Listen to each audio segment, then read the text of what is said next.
Nothing Gold Can Stay is a very simple poem.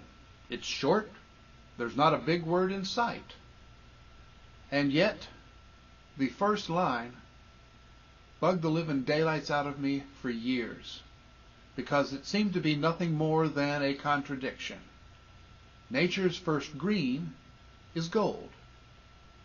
What in heaven's name did that mean?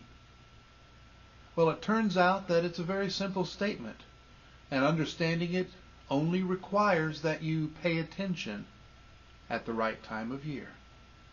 I was driving up US 33 one day during that stretch when spring hasn't started yet officially, but it's trying to take over from winter.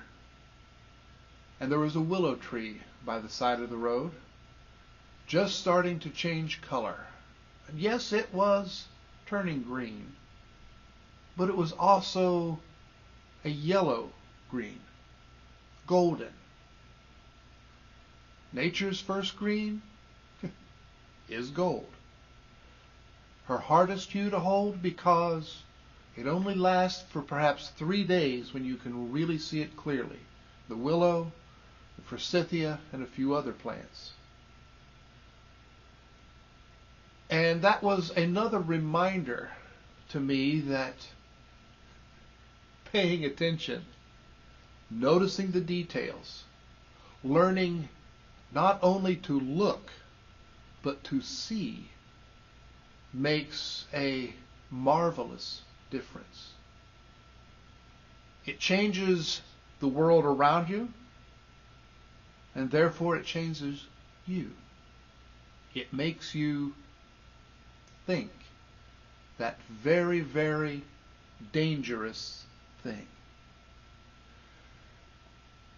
It also reminds me that when you're looking at poetry, it is best to start with the most basic concept, the ordinary, and build your way up to the philosophical.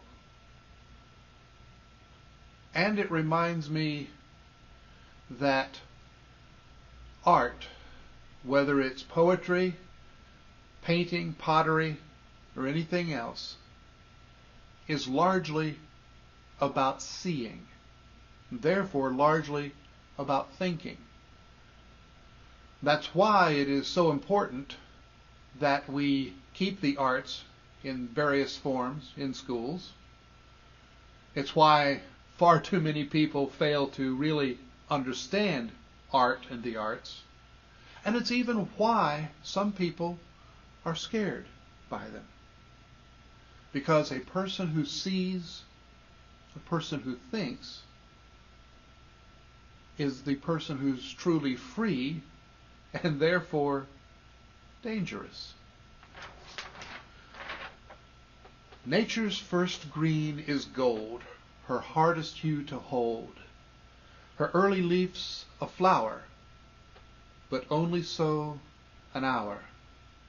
Then leaf subsides to leaf, so Eden sank to grief.